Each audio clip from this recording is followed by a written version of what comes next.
Best law of attraction money and success coach అయిన ప్రముఖ షేక్ అన్వర్ గారిచే మే 18th హైదరాబాద్ లో జరగబోయే one day magic of law of attraction and millionaire mind work shop కి register చేసుకోండి.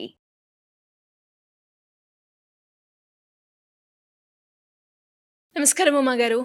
నమస్తే అమ్మా.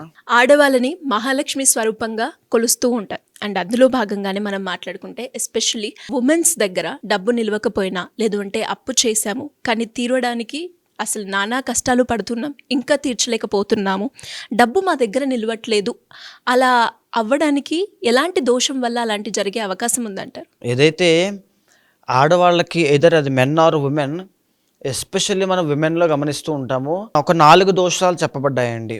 అందులో భాగంగా అవి ఉన్నవాళ్ళు ఏంటి అంటే డబ్బు నిలబడకపోవడం, సక్సెస్ లేకపోవడము, ఏదో విధంగా కంప్లీట్ డౌన్ఫాల్లో ఉండడము. ఇది ఖచ్చితంగా ప్రతి ఒక్కరు తెలుసుకోవాలి. ఎందుకని అంటే ఆ 4 దోషాల్లో మొదటిది వ్యయదోషం అని ఉంటుందండి. వ్యయదోషాత్ నిత్యం అర్ధస్య క్షయం భవేత్ అంటారంటే వ్యయము అంటే ఖర్చు అండి, వెళ్ళిపోవడం, లాస్. సో ఎప్పుడైతే వ్యయము అనేటువంటిది ఒక దోషంగా, ఒక అలవాటుగా ఉందో, ఖర్చు పెట్టడము, ఇవ్వడము, దానం చేయడము, ఇదే ఎక్కువగా ఉంది అనుకోండి, మనం వింటూ ఉంటాం, తింటూ ఉంటే కొండలనే తరిగిపోతాయి అంటుంటారు. అలాగా ఎంత సంపాదించినా, ఎంత ఉన్నా వ్యయదోషం ఉన్న వాళ్ళకి డబ్బు నిలబడదు, మొత్తం వెళ్ళిపోతాయి. అర్ధము అంటే డబ్బు అండి. అర్ధస్య క్షయం భవేత్, ధనం అంతా కూడా క్షయం అయిపోతుంది, ఉండదు. సో ఒకటి గుర్తుపెట్టుకోండి, ఈ రోజుల్లో మనం చూస్తూ ఉంటాం ఏ దోషం ఎలా ఉంటుందంటే లగ్జరీ కోసము, ఆన్లైన్ షాపింగ్స్ కోసము, ఇష్టమైన వాళ్ళ కోసము, ఫ్రెండ్స్ కోసము ఖర్చు పెట్టడమే ఒక వ్యసనంగా మారి ఖర్చు పెడుతూ ఉంటారు. వ్యసనాల కోసం ఖర్చు పెడుతూ ఉంటారు, ఖర్చు పెట్టడమే వ్యసనంగా కూడా మారి ఖర్చు పెడుతూ ఉంటారు. ఆ వ్యయదోషము ఎప్పుడైతే ఎవరికైతే ఉంటుందో వాళ్ళ దగ్గర డబ్బు నిలబడదు. ఇది బాగా గుర్తుపెట్టుకోండి. ఇది 12th హౌస్ బట్టి మనం చూడొచ్చు. 12వ స్థానంలో చంద్రుడు, శుక్రుడు, గురుడు ఉన్నప్పుడు ఖచ్చితంగా ఇది మనకి కనబడుతూ ఉంటుంది. అయితే రెండవది ఏంటి అంటే సంఘ దోషము అని ఉంటుందండి. అంటే ఇన్ఫ్లుయెన్స్ అవ్వడము. సంఘము అంటే ఇంకా సొసైటీ అని చెప్పచ్చు. 11th హౌస్ బట్టి మనం చెప్పచ్చు చెడు సహవాస దోషము. కొంతమంది చూస్తే నువ్వు దాంట్లో ఇన్వెస్ట్ చేసి స్టాక్ మార్కెట్లో చాలా బాగుంటుంది, నువ్వు ఆ బెట్టింగ్ ఆడు, మనకు డబ్బులు వస్తాయి, లేదు అనుకుంటే వాళ్ళు ఏదో కొంటున్నారు మనం అలాగే కొనాలి. మనం బాగా గమనిస్తే సిరి గారు ఈ సందర్భంలో చెప్పే చిన్న ఎగ్జాంపుల్, ఒక కూరగాయలు అమ్ముకునేటువంటి ఒక వ్యాపారి, చిరు వ్యాపారస్తుడు ఉంటాడు ఒక ఆయన 10 సంవత్సరాలు 15 సంవత్సరాలు కష్టపడి వచ్చి డబ్బంతా తీసుకుని వాళ్ళ ఇంట్లో ఎవరిదో పెళ్ళో లేకపోతే ఏదైనా అయితే దానికి సంబంధించి మొత్తం అంతా కూడా అక్కడే ఇన్వెస్ట్ చేస్తాడు. ఒక్క రోజులో అంతా అయిపోతాయి. జనరల్గా మనం చూస్తూ ఉంటాం సంఘ దోషము, సొసైటీ ఇన్ఫ్లుయెన్స్ అండి. వాళ్ళు అంత ఘనంగా చేశారు, నేను ఇంతే ఘనంగా చేయాలి అనేటువంటి అనవసరమైన ఆడంబరాలకి, మితిమీరిన ఆడంబరాలకి ఖర్చు పెట్టేటువంటిదే ఇన్ఫ్లుయెన్స్ అయినప్పుడు వచ్చేటువంటి సంఘ దోషము. దీని మూలాన ప్రెస్టేజ్కి వెళ్ళిపోయి లగ్జరీ కోసము పోటాపోటీగా డబ్బులు ఖర్చు పెట్టి అప్పుల పాలైపోయిన వాళ్ళు కొన్ని 100 మంది ఉన్నారండి. ఈ సంఘ దోషం ఉన్న వాళ్ళు కూడా అంతే, కంప్లీట్గా నష్టపోవడం తప్ప వీళ్ళకి ఏది ఇంకో ఆప్షన్ ఉండదు. నష్టపోయినా ప్రెస్టేజ్ తగ్గకూడదు అనేటువంటి ఉద్దేశంతో అప్పు చేసి మరీ పెడతారు వీళ్ళు. ఆ రకంగా వీళ్ళది ఉంటుంది. సో ఇక మూడవది ఏంటి అంటే అభావన దోషము. అంటే ఫైనాన్షియల్ ప్లానింగ్ లేకపోవడము. అంటే సపోజ్ ఒక వ్యక్తి నెలకు 1,00,000 రూపాయలు సంపాదిస్తే దాంట్లో వచ్చిన డబ్బుని ఎలా మనం ఒక ఇన్వెస్ట్మెంట్ చేయాలి, ఎంత దాచుకోవాలి, ఎంత ఖర్చు పెట్టాలి, బేసిక్ నీడ్స్ ఎంతవరకు పెట్టుకోవాలో తెలియకపోవడము. అదే కాకుండా ముందు చూపు లేకుండా ఇప్పటికిప్పుడే ఎంజాయ్ చేసి ఇప్పుడే ఈరోజు కొంతమంది మనం చూస్తామండి. ఈ యొక్క భావన ఎలా ఉంటుందంటే డబ్బు కావాలంటే మళ్ళీ సంపాదించుకోవచ్చు, ఇలాంటి మూమెంట్ మళ్ళీ తిరిగి రాదు అనే ఉద్దేశంతో మొత్తం ఖర్చు పెడుతుంటారు. అలాంటి మూమెంట్స్ ప్రతిరోజు ప్రతి క్షణం వస్తూనే ఉంటాయి వాళ్ళకి. అలా ఖర్చు పెడుతూనే ఉంటారు వాళ్ళు. నెక్స్ట్ మినిట్ మన దగ్గర డబ్బులు లేకపోతే ఏం చేయాలి, అప్పు చేద్దాం, అవసరం అయితే అది అమ్మేద్దాం, ఇది అమ్మేద్దాం, ఇంత తాకట్టు పెట్టేద్దాం. ఎక్కువగా డ్రింక్ అడిక్షన్ ఉన్నవాళ్ళు ఖచ్చితంగా ఇది ఆలోచన విధానం దీంతోనే ఉంటారు. అభావన దోషం అండి. ఇంకా నెక్స్ట్ మినిట్ ఏమో ఆలోచించారు, భార్యకి తినడానికి ఉందా, లేకపోతే వీళ్ళు కూడా భర్తకి ఉండడానికి ఉందా, లేకపోతే ఫ్యామిలీ కోసం నెక్స్ట్ మనం పిల్లల కోసం చదువులకి ఏమైనా పెట్టామా, ఇవేమి ఉండవు. అంటే బేసిక్ నీడ్స్ కోసం కూడా డబ్బులు ఉంచకుండా మొత్తాన్ని ఖర్చు పెట్టేసి దాన్నే అభావన దోషము అంటారు. ఇది ఉన్న వాళ్ళకి ఎంత డబ్బు వచ్చినా నిలబడదు. ఈవెన్ వాళ్ళు ఒక కోటీశ్వరుల కుటుంబంలో పుట్టి గోల్డెన్ స్పూన్లో పుట్టిన అడుక్కు తినే పొజిషన్కి వచ్చేస్తారు. అంటే ఇలా అనకూడదు, కానీ అనాలి. ఆ మాట వాళ్ళకి తెలియాలంటే ఖచ్చితంగా అలాగే చెప్పాలి. తర్వాత ఏమిటి అంటే 4వది అన్నిటికంటే అన్యోన్య రుణ దోషము అని ఉంటుందండి. దీని మూలాన ఏంటి అంటే దీన్ని ఎలా చెప్పచ్చు అంటే 7th హౌస్ బట్టి మనం చెప్తాము.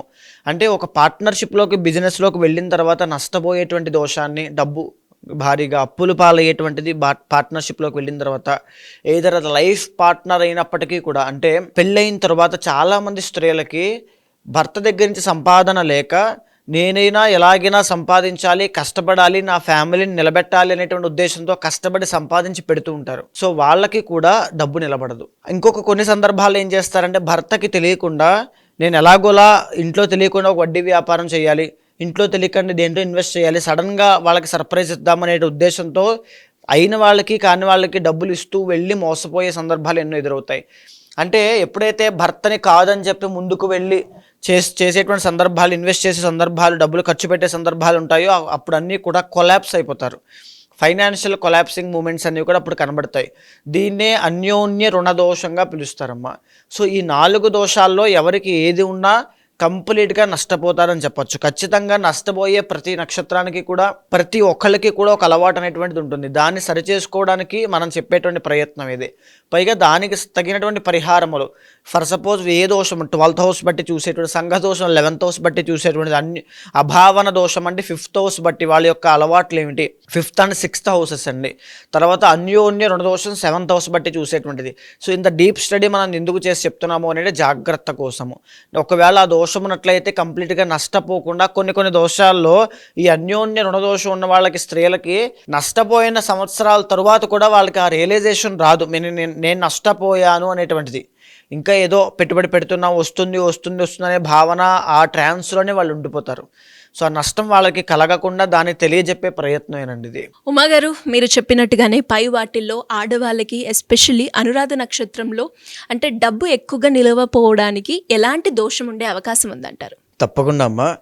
అనురాధ నక్షత్రం అనేటువంటిది వృశ్చిక రాశిలో సంచారం చేసేటువంటి నక్షత్రము. ఈ 4 పాదాలు కూడా వృశ్చిక రాశిలోనే సంచారం చేస్తుంటాయి. మేజర్గా ఏమిటి అంటే అనురాధ నక్షత్రం వాళ్ళు చాలా టాలెంటెడ్ అని, అండ్ వాళ్ళకి చాలా కష్టాలు ఉంటాయి. వాళ్ళు ఎంత కష్టపడినా కాలం వాళ్ళకి కలిసి రాకపోవడం, సక్సెస్ చూడలేకపోవడం, ప్రకృతి సహకరించకపోవడము, ఎమోషనల్ థింగ్స్ అనేవి లైఫ్లో చాలా ఎక్కువగా జరగడము, ఇవన్నీ కూడా మనం ఆల్రెడీ మాట్లాడుకున్నామండి. అయితే మేజర్గా అనురాధ నక్షత్రానికి సంబంధించి ఏంటి అంటే డబ్బు ఎందుకు లాస్ అవుతుంది అనేటువంటి విషయం చూస్తే, ద ఒరిజినల్ 12th లార్డ్ వీళ్ళకి శుక్రుడు అంటే తుల అవుతుంది. అంటే ఎలా అవుతుందంటే జీవితంలో ఒకరిని నమ్మి మోసపోవడం అనేటువంటిది అనురాధ నక్షత్రానికి పెట్టింది పేరు. బయటికి వీళ్ళేదో మోసం చేసే వాళ్ళు ఉంటారు, కానీ వీళ్ళే మోసపోతారండి బాగా. ఈవెన్ అది మెన్ ఆర్ విమెన్. మెన్ అయితే ఒక స్త్రీ ఒక అమ్మాయిని నమ్మడం వల్ల మోసపోయే అవకాశాలు ఎక్కువగా ఉంటాయి. విమెన్ అయితే ఒక బిజినెస్లో ఇన్వెస్ట్ చేయడం వల్ల కానీ, ఒక మూవీ ఇండస్ట్రీలో కానీ, లేదనుకుంటే ఏదైనా ఒక బట్టల వ్యాపారం చేసేటప్పుడు కానీ, ఎనీ క్రియేటివ్ థింగ్స్ కొత్తగా ఆలోచించి నేను చేస్తాను అనేటువంటి దాంట్లో ముందుకు వెళ్ళి మోసపోవడం కానీ ఖచ్చితంగా జరిగే అవకాశం ఉంటుంది. అయితే ద ఒరిజినల్ 7th లార్డ్ వీళ్ళకి శుక్రుడు అవుతారు. సో దీని మూలాన ఏంటి అంటే వ్యయ దోషంతో పాటుగా అన్యోన్య రుణ దోషము ఎక్కువగా ఈ రెండే ఉంటాయండి మేజర్గా. వ్యయదోషము, అన్యోన్య రుణ దోషము. ఎందుకు అని అంటే వీళ్ళు జనరల్గానే ప్లానింగ్ అవన్నీ ఉంటాయి, క్యాలిక్యులేటివ్ మైండ్ సెట్ అవన్నీ ఉంటాయి. కానీ మ్యారీడ్ లైఫ్ అనేటువంటిది వీళ్ళకి అంత వర్తీగా ఉండదు. వీళ్ళు ఎంతైతే లాయల్గా ఉంటారో అంత లాయల్గా అవతల వ్యక్తి స్పౌజ్ ఉండకపోవడము, కలిసి రాకపోవడము, అతని సంపాదన సరిపోకపోవడము, ఇవన్నీ కూడా చాలా ఎక్కువగా జరిగే అవకాశం ఉంటుంది. అంటే వ్యయదోషము, అన్యోన్య రుణ దోషము ఎప్పుడూ కూడా అనురాధ నక్షత్రం వాళ్ళు మీరు ఏదైనా వ్యాపారం చేయాలి, లేదనుకుంటే కొత్తగా ఏదైనా పెట్టాలనుకుంటున్నప్పుడు పర్సనల్ చార్ట్ చూసుకుని దశాంతర దశలు బట్టి ముందుకు వెళ్ళండి మేజర్గా. ఎందుకంటే ఇప్పుడు కూడా ప్రజెంట్ టైమ్స్లో మీకు గురుబలం అనేటువంటిది లేదు. May 15 తర్వాత నుంచి అక్టోబర్ దాకా 8th హౌస్లోకి గురుడు వెళ్ళడము, గ్రహాల ప్లేస్మెంట్స్ కూడా అంత అనుకూలంగా లేకపోవడం వల్ల ఉన్న జాబ్స్లో మానేసేటువంటిది, బిజినెస్లో లాసులు వచ్చేటువంటిది, డీపాపులర్ డీఫేమ్ అవ్వడము, అప్పులు పాలవ్వడం, లేకపోతే అప్పు పుట్టకపోవడము, ఇవన్నీ కూడా ఖచ్చితంగా మీరు ఇయర్లో ఫేస్ చేయబోతున్నారు. బీ రెడీ అండి. చాలా జాగ్రత్తగా వాటిని ఫేస్ చేసేటువంటి అవి చూసుకోండి. చాలా ప్రయత్నం అనేది ఎక్కువ ఎఫర్ట్స్ పెట్టండి. ఇంకా ఎక్కువగా ఎవరితోనూ మాటలు పడడానికి మీరు ప్రయత్నం చేయొద్దు. అండ్ మేజర్గా ఏమిటి అంటే మీకు మీ తల్లి సపోర్ట్ అనేటువంటిది చాలా బాగుంటుంది. అనురాధ నక్షత్రానికి తల్లి యొక్క సపోర్ట్ ఉంది అంటే మీరు ఎక్స్ట్రీమ్ ఎక్కడికో వెళ్ళిపోతారని చెప్పొచ్చు.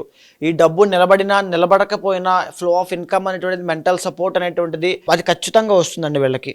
అంటే ఏంటి అంటే వీళ్ళకి ఫ్యూచర్లో కూడా పెళ్ళైన తర్వాత అత్తగారితో వచ్చేటువంటి తగ్గులు ఇవన్నీ కూడా అన్యోన్య రుణదోషం వల్ల వీళ్ళకి కలుగుతూ ఉంటాయి. భర్త దగ్గర నుంచి సపోర్ట్ అనేది ఉండదు, నిర్వీర్యం అయిపోతూ ఉంటుంది. భర్త నాకు సపోర్ట్ చేస్తున్నారా, ఎవరికి సపోర్ట్ చేస్తున్నారో తెలియని పరిస్థితుల్లో వీళ్ళు ఫేస్ చేస్తుంటారు. సో మేజర్గా అనురాధ నక్షత్రం వాళ్ళైతే వ్యయదోషము, అన్యోన్య రుణదోషం ఈ రెండింటి దోషాలు పోవాలి అనుకుంటే ఖచ్చితంగా చేయాల్సింది ఏంటి అంటే శ్రీరుద్ర యాగము. జీవితంలో ఒక్కసారైనా చేయండి అమ్మా. శ్రీరుద్ర యాగం చేయడం వల్ల మీ లైఫ్ అంతా చేంజ్ అవుతుంది, టర్నింగ్ పాయింట్ వస్తుంది. మీరు చేయాలనుకుంది, కావాలనుకుంది, రావాలనుకుంది అన్నీ వస్తాయి. మరి ఈ ఇయర్లో జూన్ నుంచి కనుక మనం చూస్తే వీరికి ఎలా ఉండబోతుందండి? తప్పకుండా అమ్మా. ఈ ఇయర్లో ఏంటి అంటే ఇందాక నేను చెప్పినట్టుగా గురుబలం అనేటువంటిది లేకపోవడం వల్ల మేజర్ లాస్ అనేటువంటిది వీళ్ళకి కనబడే అవకాశం కనబడుతుంది. సో వెరీ వెరీ కేర్ఫుల్గా ఉండాలి. అనురాధ నక్షత్రం వాళ్ళు ఎక్కడ మీరు అప్రమత్తంగా ఉండి నిర్లక్ష్యంగా ఉన్నా నష్టపోయేది చాలా ఎక్కువగా కనబడుతుందని చెప్పచ్చు. అయితే కొన్ని మంత్స్ అనేటువంటివి మీకు ఒక నిర్దిష్టమైన రాజయోగాన్ని ప్రసాదిస్తున్నాయని చెప్పచ్చు. ఆగస్టు 15 నుంచి సెప్టెంబర్ 15 దాకా, సెప్టెంబర్ 15 నుంచి అక్టోబర్ 15 దాకా ఈ 2 monthsలో మీకు రాజయోగం ఉంటుంది. మళ్ళీ 2026లో 15th జనవరి నుంచి 25th ఫిబ్రవరి దాకా చాలా బాగుంటుంది. బికాజ్ రవి కుజుడు అనేటువంటి 2 ప్లానెట్స్ మీకు రాజయోగాన్ని ఇవ్వడం మూలన నూతన వస్త్ర వాహన సౌఖ్యములన్నీ కూడా కలిగేటువంటి యోగము, తర్వాత ఏ పని పట్టుకుంటే ఆ పనిలో ముందుకు వెళ్ళేటువంటి యోగము, కలిసి వచ్చేటువంటి అంశములు ఈ పీరియడ్ ఆఫ్ టైంలో కనబడతాయని చెప్పచ్చు. మేజర్గా మీరు శ్రీరుద్ర యాగం చేయండి. లైఫ్ అంతా కూడా ఒక టర్నింగ్ పాయింట్ వస్తుంది. అంటే ఏ ఆలోచన చేయాలి, ఎక్కడ రాంగ్ ఇన్వెస్ట్మెంట్స్ చేయకూడదు, ఒక క్లారిటీ అంతా కూడా మీకు లైఫ్లో వస్తుంది. అంటే ఎలా అండి, ఎవరికైనా కూడా ఇప్పుడు మీరు అన్నట్టుగానే ఎస్పెషల్లీ ఉమెన్స్ నా దగ్గర ఆర్థికంగా డబ్బు నిలవట్లేదు అనుకునే వాళ్ళు ఎవరైనా కూడా వేదిక ఆస్ట్రాలజీ పరంగా రెమెడీ చేసుకోవాలి అంటే ఎలా అప్రోచ్ అవ్వాలి మిమ్మల్ని? తప్పకుండా అమ్మ. మీకు కింద కనిపించే నెంబర్కి కాల్ చేస్తే మా వాళ్ళు మీకు పూర్తి వివరాలు అందిస్తూ ఉంటారు. సో ఏంటి అంటే ఇప్పుడు మనం మాట్లాడుకున్నంతా కూడా గోచారానికి సంబంధించిన అంశం అండి. మీ పర్సనల్ చార్ట్లో ఇందాక మనం మాట్లాడుకున్న వ్యయము అంటే 12, సంఘము సంఘదోషం అంటే 11 ఇలాగా ఆ హౌసెస్ బట్టి ఆ కొన్ని దోషాలు చెప్పబడ్డాయండి. ఫర్ సపోజ్ విషనాగ కాలసర్పదోషం ఉంది అంటే వ్యసనాలు పాలైపోతారు. ఆ స్టాక్ మార్కెట్లో వాటిలో నెగిటివ్ ఇన్ఫ్లుయెన్స్ వల్ల తీవ్రంగా నష్టపోతారని అర్థము. సో అలాంటి కొన్ని దోషాలు, కొన్ని హౌసెస్, కొన్ని ప్లానెట్స్ యొక్క ప్లేస్మెంట్ వల్ల మీరు తీవ్రంగా కష్టపడచ్చు, నష్టపోవచ్చు. ఈవెన్ మీరు సక్రమైన పద్ధతిలో వెళ్ళినప్పటికీ కూడా దాన్ని ముందుగానే చూసుకుని మీరు పరిష్కారం చేయడం మూలన, ఆ పరిహారం చేయడము, ఆ దైవారాధన మంత్రజపం చేయడం మూలన ఇమీడియట్గా మీకు రిజల్ట్స్ కనబడతాయి. సో అలాంటి వాళ్ళు ఎవరైనా ఉంటే తప్పకుండా అపాయింట్మెంట్ తీసుకోండి. మీ పర్సనల్ చార్ట్ చూసిన తర్వాత ఏదైతే మంచిదో పరిహారం అది చేయించి మీకు మంచి రిజల్ట్స్ వచ్చేలా చేస్తాను. సుమన్ టీవీలో మీ పర్సనల్ అండ్ బిజినెస్ ప్రమోషన్స్ కోసం కింది నెంబర్కి కాంటాక్ట్ చేయండి.